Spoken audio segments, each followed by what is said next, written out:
ശുക്ലാംബരധരം വിഷ്ണും ശശിവർണം ചതുർഭുജം പ്രസന്നവദനം ധ്യായേത് സർവവിഘ്നോപശാന്തയേ. പ്രിയമുള്ള പ്രേക്ഷകരെ, നാം ഇവിടെ ചർച്ച ചെയ്യുന്ന വിഷയം വിഷു സംക്രമവും ഈ വിഷുവർഷം മേടം മുതൽ മീനൻ രാശി വരെയുള്ള 12 രാശിക്കാർക്കും എപ്രകാരം ശുഭാശുഭ ഫലങ്ങൾ പ്രദാനം ചെയ്യുന്നുവെന്ന വിഷയവുമാകുന്നു. മീനശനി ഇടവവ്യാഴം കൊല്ലവർഷം 1200 മേടമാസം 1-ാം തീയതി, അതായത് 2025 ഏപ്രിൽ മാസം 14-ാം തീയതി പുലർച്ചെ 3:13 മേടരവി സംക്രമം വിഷുദിനമായി ലോകമെങ്ങും ആചരിക്കാൻ പോകുന്നത്. എല്ലാ വർഷവും വിഷു വരും, തിരുവോണം വരും, ഒക്കെ വരും. മലയാള വർഷത്തിൽ വളരെ പ്രാധാന്യത്തോടു കൂടി ആഘോഷിച്ചു വരുന്ന 3 ഉത്സവങ്ങളാണ് മേടമാസത്തിലെ വിഷുവും, ചിങ്ങമാസത്തിലെ തിരുവോണവും, ധനുമാസത്തിലെ തിരുവാതിരയും. വളരെയധികം പ്രാധാന്യങ്ങളും ഐതിഹ്യങ്ങളും ഒക്കെ ഉണ്ട്, നിങ്ങൾക്കെല്ലാവർക്കും അറിയാം. ഇവിടെ മേടത്തിൽ രവി സംക്രമിക്കുന്ന ഈ മാസം വസന്ത ഋതുവാകുന്നു. സൂര്യൻ മേടത്തിലേക്ക് സംക്രമിക്കുന്നത് ചോതി നക്ഷത്രം 2-ാം പാദത്തിലും പ്രതിപദം കറുത്തപക്ഷത്തിലെ പ്രഥമ തിഥിയിലും പന്നി കരണത്തിലും വജ്രനാമ ചന്ദ്രാർക്ക യോഗവും കൂടിയ സമയമാണ്. തുലാൻ രാശിയിലാണ് ചോതി നക്ഷത്രം, നിങ്ങൾക്ക് ഏവർക്കും അറിയാം, തുലാൻ രാശിയാണ്. തുലാൻ രാശിയിലാണ് മേഷരവി സംക്രമം. അന്ന് തത്സമയം വരുന്നത് കുംഭ ലഗ്നത്തിലാണ് ഈ മേഷരവി സംക്രമം വരുന്നത്. അതിനാൽ സാമാന്യമായി നമുക്ക് ഫലം പറയേണ്ടിയിരിക്കുന്നു. മേടം മുതൽ 12 രാശിക്കാരുടെയും ഫലം നമുക്ക് ഓരോ രാശിയിലുമായി ചർച്ച ചെയ്യാം. പക്ഷേ ഈ വരുന്ന സമയം കുംഭൻ രാശിയിലാണ്. അതിനാൽ വളരെയധികം നന്മകൾ പ്രദാനം ചെയ്യുന്ന ഒരു സമയത്താണ് മേടരവി സംക്രമം. ഇന്ന് കുംഭൻ ലഗ്നത്തിൽ ഗ്രഹങ്ങളൊന്നുമില്ല. 2-ാം ഭാവത്തിൽ സൂര്യൻ, ബുധൻ, ശുക്രൻ, രാഹു, ശനി, 4-ൽ വ്യാഴം, 6-ാം ഭാവത്തിൽ ചൊവ്വ, അഷ്ടമത്തിൽ കേതു, 9-ാം ഭാവത്തിൽ ചന്ദ്രൻ. ഇങ്ങനെയാകുന്നു ഗ്രഹസ്ഥിതി. സൗഭാഗ്യാത്മജ മിത്രബന്ധു ധനവാഗ് ധർമ്മസ്ഥിതേ ശീതകവും. 9-ാം ഭാവത്തിൽ പൗർണമി കഴിഞ്ഞ് പിറ്റേന്നാൾ ഉള്ള ചന്ദ്രനാണ്. ചന്ദ്രൻ ബലവാനാണ്. അതിനാൽ സൗഭാഗ്യങ്ങളും സന്താനശ്രേയസ്സും സുഹൃത്തുക്കളും ഒക്കെ ഭജിക്കും, പ്രാപിക്കുമെന്ന നല്ലൊരു ഫലമാണ് പറഞ്ഞിരിക്കുന്നത്. ഈ കുംഭം രാശി ആത്മീയമായ വിഷയത്തിൽ വളരെയധികം ഫലങ്ങൾ നൽകുന്നൊരു രാശിയാണ്. ഇവിടെ 4-ൽ വ്യാഴമാണ്. സുഖി. ഈ കുംഭൻ രാശിക്കാർക്ക് ഈ വർഷം വിഷു വർഷം ഈ കുംഭം ലഗ്നം ജനറലായി വന്നതുകൊണ്ട് ആത്മീയമായ സുഖങ്ങളിൽ വളരെയധികം അറിവ് ലഭിക്കുവാനും യാത്ര ചെയ്യുവാനുമുള്ള ഒരു സൗഭാഗ്യം പ്രദാനം ചെയ്യും. ഗൃഹം, ഗൃഹനിർമ്മാണങ്ങൾ, ഭൂമി വാങ്ങൽ, ഇതൊക്കെ തന്നെ ഈ വിഷുവർഷത്തിൽ നടക്കും. വിവാഹ വിഷയം വളരെ നന്നായിട്ട് നടക്കും. ഇവിടെ കുംഭലഗ്നത്തിൻ്റെ 7-ാം ഭാവാധിപത്യമുള്ള ഗ്രഹം ആരാകുന്നു? സൂര്യനാകുന്നു. സൂര്യൻ ഉച്ചസ്ഥനാകുന്നു. യാത്ര പുറപ്പെടുന്നവർക്ക് വളരെ അനുകൂലമായിരിക്കും. ദാമ്പത്യ ശ്രേയസ് വളരെയധികം അനുകൂലമായിട്ട് വരും. വളരെ നല്ല വാക്കുകൾ ഉപയോഗിച്ച് സുവാക്യ, നല്ല വാക്യത്തിലൂടെ, നല്ല വാക്കുകളിലൂടെ സൗഹൃദങ്ങളും ധനപരമായ അഭിവൃദ്ധിയും ഉണ്ടാക്കാൻ ഈ വിഷുവർഷം എല്ലാവരെയും ഉപകരിക്കുന്നതാണ്. ഇത് സാമാന്യ ഫലമാണ്. ഇവിടെ ഏറ്റവും പ്രധാനപ്പെട്ട ചിന്തിക്കേണ്ടുന്നൊരു വിഷയം സന്താന വിഷയത്തിൽ വളരെയധികം ശ്രദ്ധിക്കേണ്ടിയിരിക്കുന്നു. കാരണം സന്താനപതിയാഗ്രഹം നീചസ്ഥനാണ്, ബുധൻ ദുർബലമാണ്. അഷ്ടമഭാവത്തിൽ കേതുവുണ്ട്, 6-ാം ഭാവത്തിൽ നീചസ്ഥനായി ചൊവ്വയുമുണ്ട്. അതിനാൽ മക്കളുടെ സന്താനങ്ങളുടെ വിഷയത്തിൽ മാതാപിതാക്കൾ വളരെയധികം ശ്രദ്ധിക്കേണ്ടിയിരിക്കുന്നു. നിത്യവും നാം ശ്രവിക്കുന്ന, കേൾക്കുന്ന, കാണുന്ന വാർത്തകൾ അങ്ങേയറ്റം ഭീതിതങ്ങളാണ്, ഭീതി ജനിപ്പിക്കുന്നവയാണ്. അതിനാൽ മക്കളുടെ സ്വഭാവ രൂപീകരണത്തിലും സ്വഭാവ സംസ്കാരത്തിലും വളരെയധികം ശ്രദ്ധ പുലർത്തണം രക്ഷിതാക്കൾ. മക്കളെ കൊണ്ട് ദുഃഖം അനുഭവിക്കുന്ന ഒരു വലിയ ഫലം അന്തർലീനമായി ഈ കുംഭം ലഗ്നം വന്നതിലുണ്ടാകുന്നു. സന്താനപതി നീചസ്ഥനാണ്. അതിൻ്റെ യോഗങ്ങളൊന്നും തന്നെ നല്ലതിനല്ല. അതിനാൽ മക്കളുടെ വ്യക്തിത്വ വികാസത്തിന് പ്രാധാന്യം കൊടുക്കണം. മക്കൾ നമുക്ക് അടങ്ങാത്ത മക്കളാണെങ്കിൽ അവരെ സൈക്കോളജിക്കലി അല്ലെങ്കിൽ മാനസികമായ പിരിമുറുക്കങ്ങൾ അവരിൽ നിന്നും ഒഴിവാക്കുന്ന രീതിയിലുള്ള ചികിത്സകൾ തേടണം. നല്ല ഹീലേഴ്സിനെ നിങ്ങൾ സമീപിച്ചിരിക്കണം. അപ്രകാരം തന്നെ മക്കളുടെ അനാവശ്യമായ രാത്രി യാത്രകൾ, സൗഹൃദങ്ങൾ, ഡ്രഗ്സുമായി ബന്ധപ്പെടുന്ന വിഷയങ്ങൾ, ഇതൊക്കെ തന്നെ പ്രിയമുള്ള രക്ഷിതാക്കൾ ശ്രദ്ധിക്കേണ്ടുന്നു. ഈ ഒരു വിഷു സംക്രമ ഫലത്തിൽ വരുന്ന കുംഭം ലഗ്നമായി വന്നതിനാൽ മറ്റെല്ലാ വിഷയങ്ങളിലും വളരെ അനുകൂലമാണ്. പിന്നെ ശ്രദ്ധിക്കേണ്ട വിഷയം, സഹോദര ഗുണം വളരെ കുറയുന്നു. കർമ്മമേഖലയിൽ വളരെ ശ്രദ്ധാപൂർവം മാത്രം നീങ്ങുക, അല്ലെങ്കിൽ കർമ്മമേഖലയിൽ അശാന്തത കൈവരുന്ന ഒരു സമയം ഈ രാശിയിൽ കാണുന്നുണ്ട്. ഇപ്പോൾ നാം ചിന്തിച്ച കുംഭം ലഗ്നത്തിന് ബാധാസ്ഥാനത്താണ് ചൊവ്വ നിൽക്കുന്നത്. അതിനാൽ കർമ്മമേഖലയിൽ അശാന്തത, കർമ്മം നഷ്ടപ്പെടുക, ജോലി നഷ്ടപ്പെടുക, ജോലി വിഷയത്തിൽ വളരെയധികം ശ്രദ്ധിക്കുക, ഇങ്ങനെയുള്ള സാമാന്യ ഫലങ്ങൾ നമുക്ക് ചർച്ച ചെയ്യേണ്ടിയിരിക്കുന്നു. പിന്നെ വിഷുവിൻ്റെ പ്രാധാന്യം എൻ്റെ പ്രിയപ്പെട്ട പ്രേക്ഷകർക്ക് ഒക്കെ തന്നെ അറിയാം. വിഷു ഒരു കാർഷികോത്സവമാകുന്നു. മലയാളികൾക്ക് ഒരു പുതുവർഷത്തിൻ്റെ ആരംഭമാകുന്നു വിഷു. വിഷുവെ ആധാരമാക്കിക്കൊണ്ടാണ് നാം എല്ലാവരുടെയും ശുഭാശുഭ ഫലങ്ങൾ ആയിരക്കണക്കിന് ജ്യോതിഷികൾ യൂട്യൂബിലൂടെയും അല്ലാതെയും മാസികകളിലൂടെയും വാരികകളിലൂടെയും പ്രവചിച്ച് വരുന്നത്. വിഷുവിന് വളരെയധികം പ്രാധാന്യമുണ്ട്. ഈ വിഷുക്കാലത്തുണ്ടാകുന്ന ഫലങ്ങളെല്ലാം തന്നെ ഒരു വർഷത്തേക്ക് അനുകൂലമായോ പ്രതികൂലമായോ വരുമെന്നാണ് ചിന്തിക്കേണ്ടിയിരിക്കുന്നത്. അതിനാൽ സസൂക്ഷ്മം നമുക്ക് ഓരോ രാശിക്കാരുടെയും ഈ വിഷു ഫലത്തെ ചിന്തിക്കാം. എല്ലാ പ്രിയപ്പെട്ട പ്രേക്ഷകർക്കും ഈ വർഷത്തെ വിഷുഫല പ്രവചനത്തിലേക്ക് സ്വാഗതം. പ്രിയമുള്ള പ്രേക്ഷകരെ, അടുത്തതായി നാം ചർച്ച ചെയ്യുന്നു വിഷുഫലം, വാർഷിക ഫലം ചിങ്ങം രാശിക്കാരുടേത്.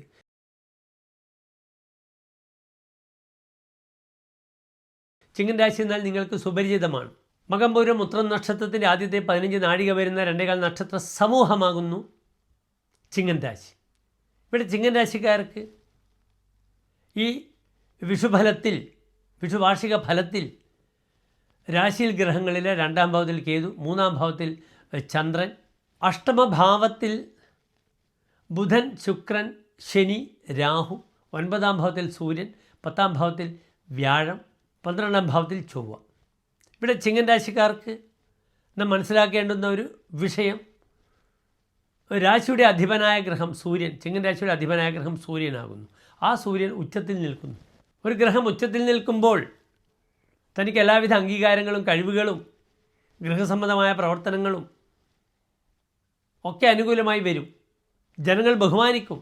തനിക്ക് നഷ്ടപ്പെടുന്ന പേര്, പ്രശസ്തി, സൽകീർത്തി ഇതൊക്കെ ലഭിക്കുമെന്നാണ് ഫലം പറഞ്ഞിരിക്കുന്നത്. ഗ്രഹേസതി നിജോച്ചകേസതി, വളരെ നല്ല ഫലമാണ് ഫലദീപികയിൽ പറഞ്ഞിരിക്കുന്നത്. അത്ര നല്ല ഫലമാണ്. ലഗ്നാധിപനായ സൂര്യൻ 9-ൽ നിൽക്കുന്നത് വളരെ ഗുണകരമാണ്. 9-ാം ഭാവം മേടൻ രാശിയാണ്. ഭാവാധിപനായ ഗ്രഹം വളരെ ദുർബലമായി 12-ാം ഭാവത്തിലാണ് നിൽക്കുന്നത്, നീചസ്ഥനായിട്ട്. 9-ൽ സൂര്യൻ നിൽക്കുമ്പോൾ തൻ്റെ പ്രഭാവം, പൗരുഷം, വ്യക്തിത്വം അത് വളരെയധികം തനിക്ക് ഡെവലപ്പ് ചെയ്യാൻ കഴിയും. പക്ഷെ 9-ൽ സൂര്യൻ നിൽക്കുന്നത് പിതാവിന് അത്ര നല്ലതല്ല. കാരണം സൂര്യൻ പിതൃകാരകനാണ്, ദ മേക്കർ ഓഫ് ഫാദർ. ജനകനെ ഉണ്ടാക്കുന്ന ഗ്രഹമാകുന്നു സൂര്യൻ. അതിനാൽ പിതൃകാരകനായ സൂര്യൻ 9-ാം ഭാവത്തിൽ നിൽക്കുന്ന അച്ഛൻ്റെ ആരോഗ്യ വിഷയം ചിങ്ങൻ രാശിക്കാർ ശ്രദ്ധിക്കണം. ഈ മേടമാസം രോഗാദി അരിഷ്ടതകൾ പിതാവിന് വരും. ആ വിഷയം ശ്രദ്ധിക്കണം. പലപ്പോഴും അച്ഛൻ്റെ പാരമ്പര്യം നിലനിർത്തേണ്ടി വരും ചിങ്ങൻ രാശിക്കാർക്ക്. അതിനാൽ ഈ ഒരു വർഷക്കാലം പ്രായമായ അച്ഛൻ, ജോലിയിൽ നിന്നും റിട്ടയർ ചെയ്യുന്ന പിതാവ് തൻ്റെ സ്വത്തുക്കളും തൻ്റെ വ്യാപാര സ്ഥാപനങ്ങളും മകന് കൊടുക്കുന്ന നല്ലൊരു കാഴ്ച നമുക്ക് കാണാം. തൻ്റെ മകനെ ഏൽപ്പിക്കുകയാണ് പിതാവ് തൻ്റെ എല്ലാ കർത്തവ്യങ്ങളും. പിന്തുടർച്ചക്കാരനായി മക്കളെ വാഴിക്കുന്ന ഒരു സമയം. അത് രാഷ്ട്രീയത്തിലും കാണും, ബിസിനസ്സിലും കാണാം, വ്യക്തിപരമായ ജീവിതത്തിലും കാണാം. തൻ്റെ വീടും മറ്റു കാര്യങ്ങളൊക്കെ അനുഭവങ്ങളൊക്കെ മക്കളെ ഏൽപ്പിച്ച് റിട്ടയർ ചെയ്യുന്ന പിതാവിൻ്റെ ഒരു അവസ്ഥ ധാരാളം ചിങ്ങൻ രാശിക്കാർക്കുണ്ടാകാം. മക്കൾക്ക് അസുലഭമായി കൈകളിൽ വരുന്ന സമയവും കൂടിയാണ്. ക്രിയാതുങ്കതാം എന്നാണ് പറഞ്ഞിരിക്കുന്നത്. 9-ൽ സൂര്യൻ വരുമ്പോൾ ജോലിയിൽ അങ്ങേയറ്റം ഉയർന്നൊരവസ്ഥ വരും. അതിനെ സപ്പോർട്ട് ചെയ്യുന്നു 10-ാം ഭാവത്തിലെ വ്യാഴവും. പലപ്പോഴും ചിങ്ങൻ രാശിക്കാർക്ക് സ്വന്തം മാതൃഗൃഹത്തിൽ നിന്നും മാറി, താൻ താമസിക്കുന്ന വീട്ടിൽ നിന്നും മാറി മറ്റൊരു വീട്ടിലേക്ക് മാറുവാനുള്ള അസുലഭമായ അവസരങ്ങൾ ഈ വർഷം വരും. ഒരിടങ്ങഴി ഉപ്പിൻ്റെ അരി വേവിക്കുമെന്നാണ്. അത്രയധികം ആളുകൾക്ക് അന്നദാനം ചെയ്യുവാനുള്ള ഭാഗ്യം സിദ്ധിക്കും. ഇവിടെ 4-ാം ഭാവാധിപൻ തൻ്റെ ഗൃഹം, പൈതൃകമായ ഭൂമി, ധർമ്മദൈവങ്ങൾ ഇതൊക്കെ ചിന്തിക്കേണ്ടുന്ന ഗ്രഹമാണ് 12-ൽ നിൽക്കുന്നത്. അയാൾ ബാധാധിപനാണ്. അതിനാൽ സ്വന്തം വീട്ടിലല്ല, മറിച്ച് അവിടുന്ന് മാറി മറ്റു സങ്കേതങ്ങളിൽ വീടെടുക്കുക, അല്ലെങ്കിൽ വാടക വീട്ടിലേക്ക് പോവുക, അഭിപ്രായ വ്യത്യാസങ്ങൾ ഏതെങ്കിലും രീതിയിൽ വരിക, സഹോദര ഗുണം തീരെ കുറയുക, ഇതൊക്കെ സംഭവിക്കുന്ന വർഷമാണിത്. വിഷുവർഷത്തെപ്പറ്റി നാം പറയുമ്പോൾ ഒരു ഫലം മാത്രം പറഞ്ഞാൽ മതി. അത് വാർഷികമായി അതിന് നിലനിൽക്കും, അല്ലെങ്കിൽ ബലം കാണുമെന്നാണ് വിശ്വസിക്കപ്പെടുന്നത്. അതിനാൽ ആത്മപ്രഭാവം, പൗരുഷം, വ്യക്തിത്വം കൂടും. മറ്റൊരു പ്രധാനപ്പെട്ട വിഷയം ചിങ്ങൻ രാശിക്കാർ ശ്രദ്ധിക്കേണ്ടത്, അവരുടെ ദാമ്പത്യം ചിന്തിക്കേണ്ടുന്ന ഗ്രഹം ശനി അഷ്ടമത്തിൽ നിൽക്കുന്നു. ഇത്രയും കാലം കണ്ടകശനിയായിരുന്നു കഴിഞ്ഞ 2.5 വർഷം. പക്ഷേ കണ്ടകശനി ചിങ്ങൻ രാശിയെ സംബന്ധിച്ചോളം അത്ര ദോഷമല്ല. അവരുടെ യാത്ര, ഭാര്യാഭാവം ഇതൊക്കെ ചിന്തിക്കേണ്ടുന്ന ഭാവം സ്വന്തം ക്ഷേത്രത്തിൽ ബലവാനായിരുന്നു. ആ ഗ്രഹം ഇന്ന് ഏറ്റവും ദുർബലമായി അഷ്ടമത്തിൽ പോകുന്നു. തത്ര അതികഷ്ട അഷ്ടമ. ജ്യോതിഷത്തിൽ ഏറ്റവും ദോഷപ്പെട്ട ഭാവമാകുന്നു അഷ്ടമഭാവം. അതിനാൽ ഇവിടെ ദാമ്പത്യ ശ്രേയസ് കുറയും. ദമ്പതികൾ കലഹിക്കാനുള്ള അവസരം ധാരാളം സംജാതമാകും ഈ ഒരു വർഷം.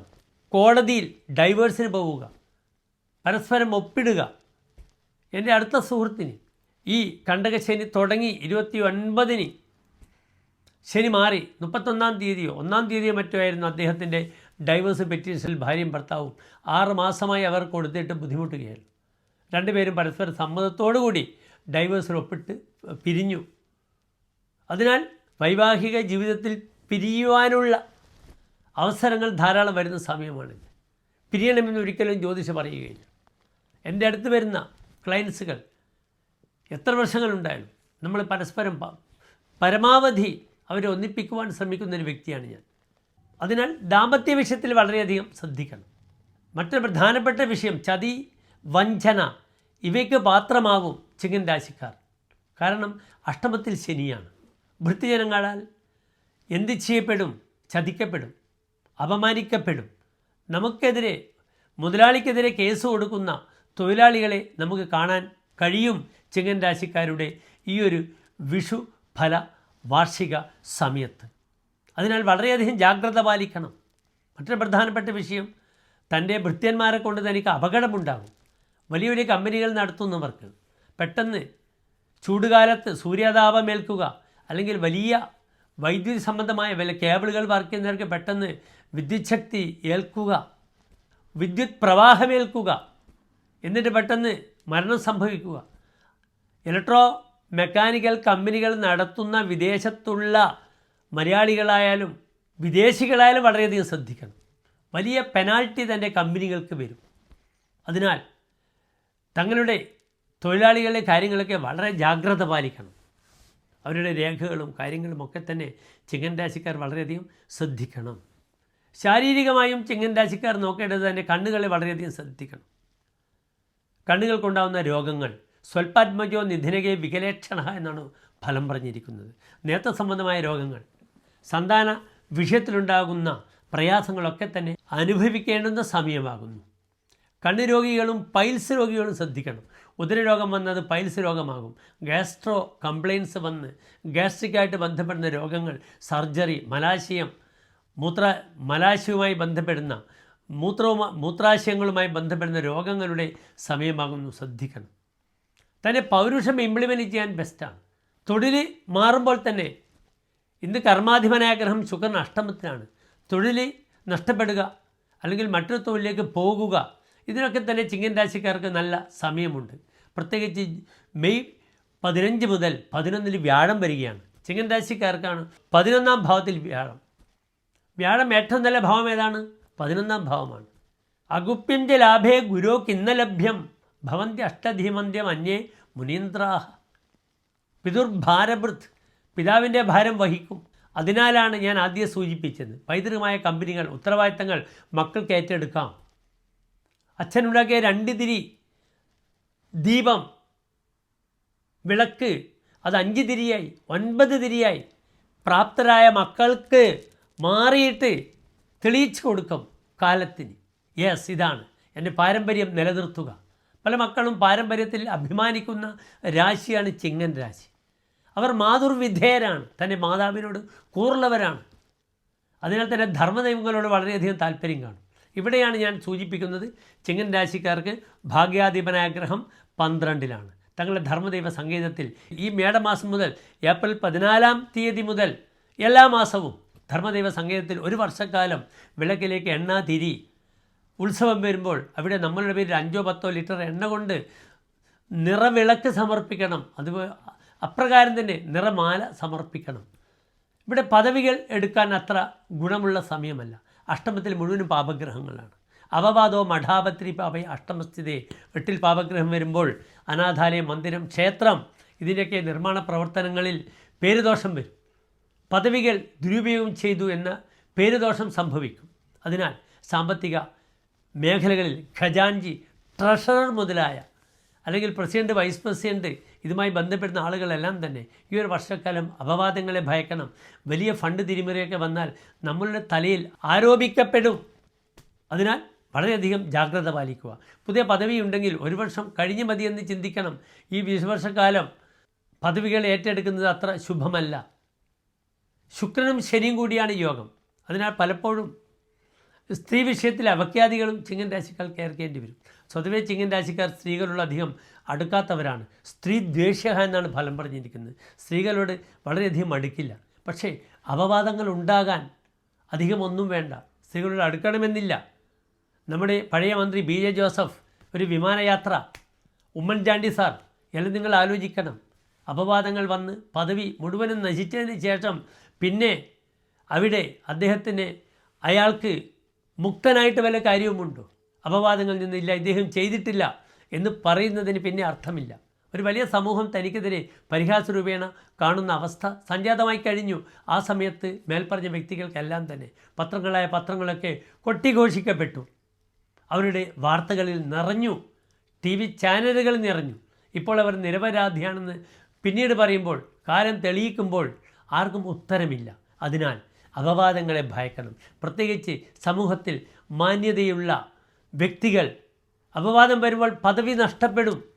അതിനാൽ പദവി പോയാൽ പിന്നെ എല്ലാം നശിക്കും. വളരെ ജാഗ്രത പാലിക്കുക. ചിങ്ങൻ രാശിക്കാരുടെ വ്യാഴമാറ്റം സവിസ്തരം നാം പ്രതിപാദിക്കുന്നുണ്ട് നമ്മുടെ വ്യാഴമാറ്റ വീഡിയോയിൽ. എല്ലാ പ്രിയപ്പെട്ട ചിങ്ങൻ രാശിക്കാർക്കും നല്ല ശോഭനമായ നന്മകൾ നിറഞ്ഞ വിഷുവർഷം പ്രാർത്ഥിക്കുന്നു.